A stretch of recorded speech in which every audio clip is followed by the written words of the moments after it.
Cambiamos de tema porque, mire, con la intención de poner empleos al alcance de los ciudadanos y de que estos empleos se ubiquen cerca de sus domicilios, el día de hoy se realizó una edición más de la Feria del Empleo Regional Oriente y ahí se ofrecieron más de 1000 vacantes. Veamos.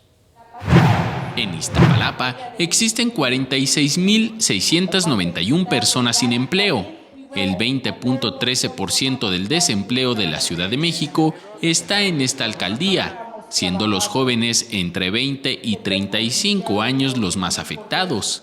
Así lo informó la alcaldesa Clara Brugada, quien resaltó que se buscará reactivar los centros promotores de trabajo en la demarcación y con el apoyo de la Secretaría del Trabajo y Fomento al Empleo de la Ciudad de México. En general, para el proyecto de empleo van a ser 100 millones de pesos. Para el proyecto de generación de ingresos, que implica ayudar directamente a la gente, cómo adecuar, lo de las oficinas es lo menos que tenemos que gastar, sino lo más importante es en tener el programa y el personal capacitado.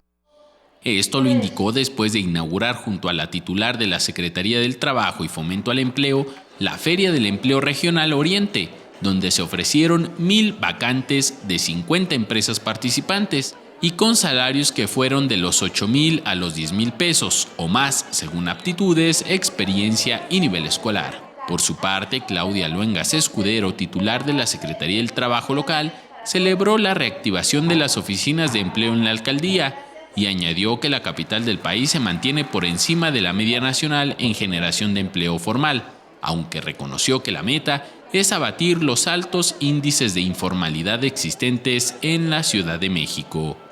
La Ciudad de México cada trimestre se coloca en los primeros lugares de generación de empleo formal. Con imágenes de Javier Cordero, Enrique Muñiz, 21 Noticias.